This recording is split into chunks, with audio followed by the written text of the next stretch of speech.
And tacked کو سمجھا, آپ کی رائے لی, آپ نے کہا سمجھ آ گئی, ایبسٹریکشن کے بارے میں بھی بات سمجھ آ گئی. اب آ گئی آپ کی U approach. U approach, U approach کیا ہے؟ This is the third and final of the this aspect, this topic, and obviously the final of this chapter as well. اس چیپٹر کا بھی فائنل ٹاپک ہے. اچھا, اب جہاں تک بات ہے بچوں, عظیم بیٹے عظیم باتیں کیا کرو, ٹھیک ہے.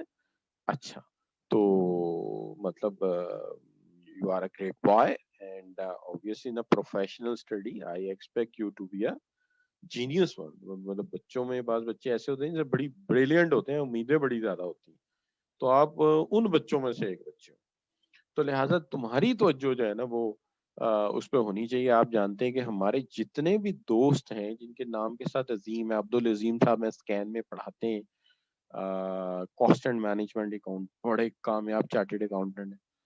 اچھا, اسی طرح ہمارے ایک اور دوست ہیں, وہ بیٹی والا اکیڈمی کراچی میں پڑھاتے ہیں, ان کا نام کے ساتھ بھی عظیم ہے, وہ بھی چارٹرڈ اکاؤنٹنٹ ہے. تو جتنے بھی لوگ دیکھیں نام کے عظیم نہیں, واقعی عظیم بھی ہے, تو آپ بھی ان میں سے مجھے ایک لگتے ہو انشاءاللہ.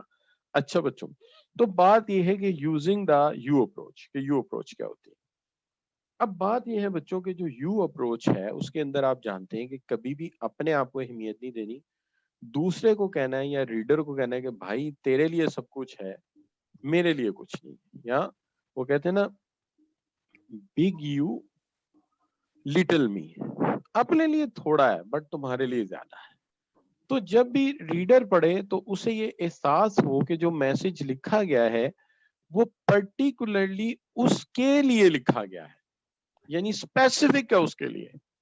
یعنی میں ایک لیٹر لکھوں اور وہ لیٹر میں 150 یا 150 کمپنیز کو بھیج دوں, تو انہیں بڑی جلدی احساس ہو جائے گا کہ ایک کامن میسج لکھا, مبشر نے سب کو سینڈ کر دیا. لیکن اگر وہ اسپیسیفک میسج لکھا ہو مسٹر عابد کے لیے, مس سلمہ کے لیے, تو انہیں احساس ہوگا یار میرے لیے ایک یونیک میسج لکھا گیا.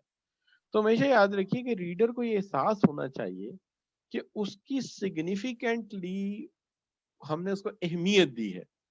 جب ایسا ہم کریں گے تو وہ ہمیں رسپانس بھی ضرور دے گا, obviously ہمیں فیل ہوگا کہ وہ ہمیں رسپانس دے رہا ہے. تو لہذا اوپینین دینا, that's very important. Similarly getting reader to do something, کہ ریڈر سے کہا جائے کہ وہ کچھ کرے, تو اس کے لیے ضروری ہے کہ ہم اس کے لیے ایک یو اپروچ اڈاپٹ کریں تاکہ اسے احساس ہو کہ it is all about you, یہ سب کچھ تمہارے لیے ہے, ہمیں اس سے وہ فائدہ نہیں جو تم سوچ رہے ہو. تو ہمارا زیادہ تر اپروچ جو ہے دیٹ از کنزیومر بینیفٹ, تو کنزیومر بینیفٹ ہمارا مقصد ہے. تو اس کے لیے انہوں نے جو ہے کچھ سٹیپ رکھے ہیں. کہتے ہیں جی پہلی بات تو یہ ہے کہ find out as much as you can about the reader, reader کے متعلق میکسیمم معلومات اکٹھی کرو. اگین آپ لوگوں سے ایک سوال کرتا ہوں کہ سیز کے اندر ایک پرٹیکولر سی تھا, اور جواب دیں گے عظیم عارف سب سے پہلے اس دفعہ انشاءاللہ, کہ ہم نے سیز کے اندر ایک سی دیکھا تھا جو پرٹیکولرلی اس بات پہ منحصر تھا کہ ہمیں ریڈر کے متعلق یا ریسیور کے متعلق زیادہ سے زیادہ معلومات اکٹھی کرنی چاہیے. وہ سی کا نام کیا تھا؟ شاباش, who will write down in the comments. Abdul Azim جی, تو وہ تھا کنسیڈریشن. بالکل صحیح عظیم عارف, بالکل صحیح بتا گئے کہ یہ کنسیڈریشن تھا. اسی طرح آمنہ نے, سحر نے, علی حیدر نے بالکل صحیح کمیونیکیٹ کیا ہے ماشاءاللہ, کہ اس کا مطلب تھا کنسیڈریشن, کہ ہم زیادہ سے زیادہ باتیں اس کے متعلق جان لیں, زیادہ سے زیادہ باتیں ہم اس کے متعلق کریں. Most welcome.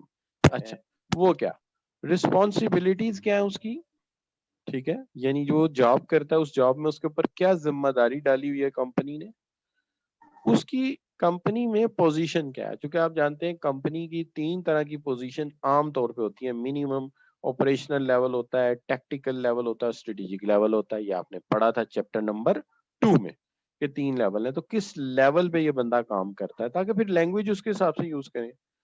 اچھا, ایٹیچیوڈ ٹو رائٹر یا فرم, جو فرم لکھ رہی ہے اس کے متعلق اس کی کوئی اوپینین ہے, کوئی طے شدہ رائے ہے اس کی, تو وہ بھی پتہ ہونی چاہیے. ہو سکتا ہے یہ اس کے مخالف ہو سکتا ہے یہ اس کا بہت بڑا فین ہو, بہت بڑا سپورٹر ہو, تو یہ سب کچھ ہو سکتا ہے. لہذا یہ ہمیں پتہ ہونا چاہیے. نالج آف سبجیکٹ، جس سبجیکٹ پہ ہم بات کر رہے ہیں اس کے متعلق پہلے سے اس بندے کو کتنا علم ہے تو پھر اس کے مطابق بات کی جائے. اور پھر ایٹیچیوڈ to the subject of the message, message کے سبجیکٹ کے متعلق ان کی رائے کیا ہے، سبجیکٹ کی کے متعلق کیا رائے ہے، اور پھر اس کے سبجیکٹ میٹر کے اوپر ان کا کیا اوپینین. یہ چیزیں اگر پتہ چل جائیں تو ہمیں یہ پتہ لگ جائے گا کہ ہمیں الفاظ کیسے استعمال کرنے ہیں، کتنے مشکل الفاظ استعمال کر سکتے ہیں، میسج کتنا بڑا یا چھوٹا بنانا چاہیے. تو یہ ساری باتیں ہمیں پتہ چل جائیں. اس کے علاوہ اگر ریڈر کے ذہن میں کوئی خاص وری ہے، جیسے ہم نے پچھلے چیپٹر میں پڑھا تھا کہ اس کے ساتھ کوئی فراڈ ہو گیا ہے، اس کے ساتھ کوئی مس ہیپ ہو گیا ہے، یا اس کو کوئی ٹینشن ہے ہیلتھ اینڈ سیفٹی ایشو کی، تو وہ وریز کیا ہے تاکہ اس وریز کو ہم ریزالو کر سکیں. وہ ریزالو کر دی تو مسئلہ حل ہو جائے گا. تیسری چیز یہ visualise having a conversation with reader. بعض اوقات ایسا ہوتا ہے ہم کچھ لکھنے بیٹھے سمجھ ہی نہیں آتی کیا لکھیں. ایکسپرٹس ہیں بزنس کمیونیکیشن کے، جتنے بھی بڑے بڑے مینیجر ہیں، وہ یہ کہتے ہیں کہ اگر آپ کو کبھی لگے نا کہ لکھنے میں سمجھنا ہے کیا لکھنا ہے، تو ہمیشہ یاد رکھو کہ یہ آپ ہو اور یہ ریسیور ہے. سمجھو کہ آپ اس کے ساتھ باتیں کر رہے ہو، سمجھو کہ آپ اس کے ساتھ ٹاک کر رہے ہو، تو آپ کے ذہن میں خود ہی بات آ جائے گی کہ میں اس سے یہ کہوں گا، یہ مجھے یہ جواب دے گا. اس سے پتہ چل جائے گا میرے یہ بات کہنے سے اس کے ذہن میں کون سے سوالات پیدا ہوں گے. جو سوالات پیدا ہوں گے انہیں حل کر دیجئے تو میسج تیار ہو گیا. لہٰذا اپروپریٹ ٹون استعمال کیجئے، سمپل میسج رکھیے، ٹھیک ہے، اور اپنے کنسرنس کے متعلق پازیٹیولی ایڈریس کیجئے، ٹھیک ہے، اور اینٹیسپیٹ کیجئے کہ اس کے ذہن میں کون سے سوالات پیدا ہوں گے. ان سوالات کو حل کرنے کی کوشش کیجئے. میں دوبارہ ریپیٹ کرتا ہوں، بعض اوقات ہم لکھنے بیٹھتے ہیں سمجھ نہیں آتی کیا لکھیں، تو ایک مومنٹ کے لیے سوچئے کہ جس کو ہم لکھ رہے ہیں وہ ہمارے سامنے بیٹھا ہے، ہم اسے یہ کہیں گے وہ کیا جواب دے گا، تو اس کے ذہن میں پیدا ہونے والے سارے سوالات سامنے آ جائیں گے. تو اس کا جو شروع میں ہے ٹون اچھی رکھیں، اپنا سمپل میسج کریں، پھر جو جو جواب آئیں گے وہ سمجھ آتے جائیں گے ہمیں. لیکن اس ساری صورتحال میں ہمیشہ کوشش کیجئے کہ آپ جب بھی لکھیں آپ کا ریڈر ویو پوائنٹ سے اسے سوچیں، یعنی stand into the shoes of the reader, کہ بینیفٹ ریڈر کے لیے. تو آپ ہمیشہ stand into the shoes of reader, reader کے جگہ پہ ہو کے سوچنا ہے، اس کے پوائنٹ آف ویو سے سوچنا ہے، ہمیشہ اس کے لیے جو بینیفٹ ہے انہیں ایکسپریس کرنا ہے، کبھی اپنے لیے بینیفٹس کو ایکسپریس نہیں کرنا، ہمیشہ ریڈر کے لیے بینیفٹس کو ایکسپریس کرنا ہے. تو یہ چوتھا پوائنٹ ہے. تو پہلا پوائنٹ کیا تھا؟ پہلا پوائنٹ یہ تھا کہ اس کے متعلق میکسیمم معلومات لو. دوسرا پوائنٹ یہ تھا کہ اس کے ذہن میں اگر کوئی وری ہے، فکر ہے، تو اس کو ایڈریس کرو. تیسرا یہ تھا کہ ویژوالائز کرو تمہارے سامنے بیٹھا ہے، جو سوالات اس کے ذہن میں آ رہے ہیں انہیں حل کرو. اور چوتھا پوائنٹ یہ تھا کہ جناب آپ ریڈر کے پوائنٹ آف ویو سے لکھو، اپنے پوائنٹ آف ویو سے قطعی نہ لکھو. اب بات آ گئی کہ جب آپ بات کرو تو ہمیشہ یو یورس یوز کرو، کبھی بھی آئی مائی می استعمال نہ کرو. یعنی آپ کو یاد ہوگا پچھلے چیپٹر میں ہم نے یہ کہا تھا کہ آئی ول بی ڈیلائٹڈ. اچھا، تو اگر میں آپ سے پوچھوں کہ آئی ول بی ڈیلائٹڈ لکھنے کی بجائے آپ لکھتے تو آپ کیا لکھتے؟ شاباش. I will be delighted to announce that opening hours are increased. تو آپ کیا لکھتے ہیں؟ اگر آپ ہوتے تو آپ کیا لکھتے ہیں؟ آپ لکھتے You will be delighted. بالکل عبد الرحمان نے صحیح لکھا. You will be delighted to know that our opening hours are increased. تو یہ ہے بچوں یو اپروچ. تو وہی بھی استعمال کر دیا تو پھر بھی ہم آ گئے نا، ہم تو ہم نہیں، نہ ہم ہے یعنی ایز اے ٹیم، اور نہ آئی ہے ہم ہے. یو آر امپورٹنٹ، یعنی کنزیومر امپورٹنٹ ہے، ریڈر امپورٹنٹ ہے.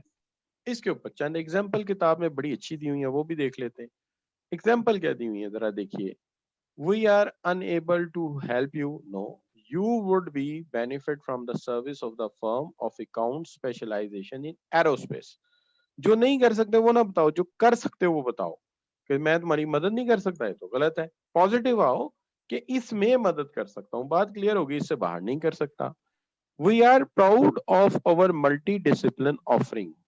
You will be benefit the broad range of services we can deliver to our clients.